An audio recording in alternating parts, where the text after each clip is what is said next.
zangu, tumusifu Yesu Kristo. Karibuni tutafakari masomo ya sherehe ya mwili na damu takatifu ya Bwana wetu Yesu Kristo mwaka C. Ekaristi takatifu, chemchemi ya uzima wetu.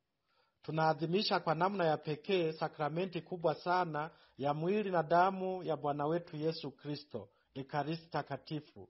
Kama Yesu alivyotupatanisha na Mungu Baba msalabani, anaendelea kutupatanisha naye kwa njia ya Ekaristi takatifu, kwa njia ya misa takatifu. Waamini tunaalikwa kupenda kuhudhuria ibada ya misa takatifu mara nyingi iwezekanavyo, ili tuendelee kujenga vizuri uhusiano kati yetu na Mungu wetu na kujipatia neema na baraka tele na kupendana sisi kwa sisi. Katika misa takatifu, nia zetu mbalimbali hufanyiwa kazi na Mungu Baba kutokana na sadaka takatifu ya mwanaye inayompendeza. Maana yake shukrani zetu hupokelewa na Mungu, na maana ya Ekaristi ni kushukuru. Zaidi ya hizo shukrani zinazopokelewa, kwa upande mwingine tunajaliwa uponyaji wa kiroho na wa kimwili. Rejea sala ya padri kabla ya komunio na maneno ya waamini kabla ya komunio wanaposema, Mungu sistahili uingie kwangu, sema neno tu na roho yangu itapona.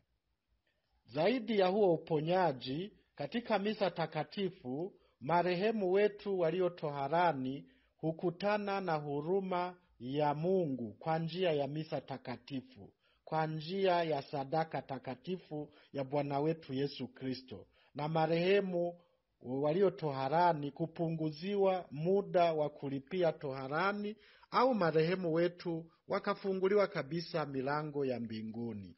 Neema za Mungu huwagusa na wale walio hai tunapowaombea katika misa takatifu: wagonjwa, walegevu, wakosefu na wenye shida mbalimbali za kiroho na za kimwili. Yote hayo tunajaliwa kupewa na Mungu Baba kutokana na sadaka takatifu ya Bwana wetu Yesu Kristo inayompendeza Baba. Asante Yesu, sifa kwako. Somo la kwanza linadokeza wahusika ili misa takatifu au Ekaristi takatifu iadhimishwe. Bila shaka nje ya wahusika walio katika somo la kwanza, kuna mhusika asiyeonekana ambaye ni Utatu Mtakatifu, Baba na Mwana na Roho Mtakatifu.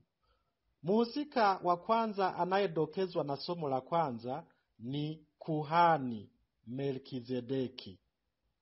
Tunahitaji sana makuhani ili misa takatifu iadhimishwe. Katika Agano Jipya, waliopata mamlaka hayo ni mitume, baadaye wakawa waandamizi wa mitume ambao ni maaskofu, bila kusahau washirika wa maaskofu ambao ni mapadre.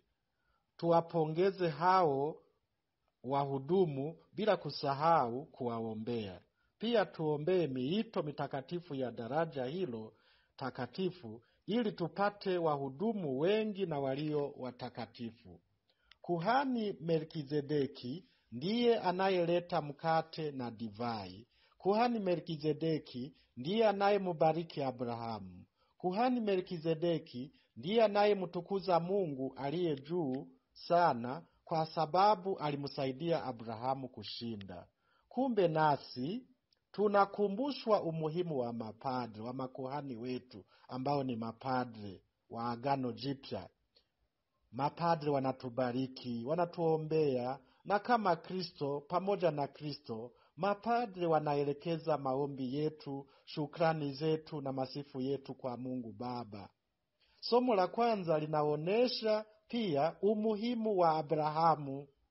Abrahamu naye anatoa kwa kuhani fungu la 10 la vitu vyote. Kumbe hapa tunakumbushwa umuhimu wa ninyi waumini, ili misa iwezeshwe. Matoleo yenu na majitoleo yenu yanawezesha misa takatifu, sadaka, zaka, utamadunisho, shukrani ya mavuno, malimbuko, michango mbalimbali na kadhalika. Zaidi ya kuwezesha misa takatifu, munawezesha au munategemeza uinjilishaji. Asanteni sana. Maana yake matoleo ya ninyi waamini ndiyo yanayowezesha kupata kununua hostia na divai kwa ajili ya misa. Nguo za misa pia hununuliwa, vitabu vya misa, viti au benchi kanisani, vipaza sauti, vinanda, vitambaa mbalimbali vinavyohitajika kanisani. Bila kusahau vyombo vya uinjilishaji kama magari, pikipiki na spea zake, bila kusahau ujenzi na ukarabati wa makanisa na servisi za magari na mafuta yanayohitajika kwa magari kwa usafiri na mahitaji mengine yakiwemo kuwatunza mapadre na makatekista. Tunazidi kumshukuru Mungu na ninyi wahusika wote kuhusu moyo wa matoleo na majitoleo unaozidi kukua ndani ya Kanisa Katoliki. Neno la Mungu tunalosomewa katika kila misa takatifu na hata kila ibada nyingine bila padre linatujenga, linatuongezea nuru katika maisha yetu, linatusaidia kuongoka, kubadilika na kushika njia ya wokovu. Neno la Mungu na neema tunazopata katika misa takatifu, yote hayo yanalinda umoja wetu na upendo wetu kwa Mungu na upendo kati yetu. Tunawezeshwa kugawana au kuzawadiana mikate michache na samaki wachache, rejea Injili. Tunawezeshwa kusaidiana au kushikamana au kufarijiana katika shida zetu. Ili tuvune hayo matokeo, hayo matunda mazuri ya Ekaristi Takatifu, yatupasa kuadhimisha misa takatifu tukiwa na mioyo safi. Tukumbuke umuhimu wa sakramenti ya kitubio. Tuungame dhambi zetu bila kuchelewa, bila kusubiri mwaka mzima, na tuamue kuziacha. Tusikufuru Ekaristi Takatifu kwa kupokea tukiwa na dhambi za mauti. Maana yake dhambi zinazotuondolea neema ya utakaso. Mara tunapovunja kila amri ya Mungu au amri za kanisa la Mungu, tunatenda dhambi za mauti. Tumalizie tukisema kwamba baada ya kila misa tuwe tunachukua hata dakika chache za kukaa mbele ya Yesu wa Ekaristi au mbele ya tabernakulo, ili tuendeleze maongezi yetu na Yesu. Tuendelee kumkabidhi shukrani zetu, masifu yetu, na kumkabidhi mahitaji yetu na ya wenzetu, ya kanisa, ya taifa letu na ya dunia nzima, mahitaji ya kiroho na mahitaji ya kimwili. Tutenge muda wa kuabudu Yesu wa Ekaristi. Sehemu mbalimbali kwa namna ya pekee kwa sherehe ya leo, waamini hubaki na Yesu muda mrefu baada ya misa katika maandamano ya sherehe hii. Humwandalia njia katika mitaa yao, naye akawabariki wanakijiji wote, walio mbali na walio karibu, wote wakabarikiwa.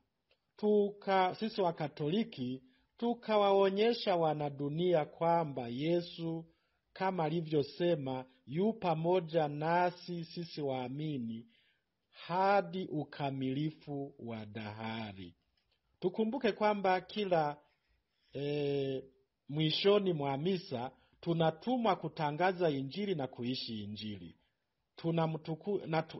Tukimtukuza Bwana kwa maisha yetu ya Kikristo. Hiyo ndiyo namna yetu ya kuinjilisha. Neema ya Mungu itatusaidia kufanya vizuri zaidi. Ekaristi Takatifu, chemichemi ya uzima wetu. Atukuzwe Baba na Mwana na Roho Mtakatifu, kama mwanzo na sasa na siku zote na milele. Amina.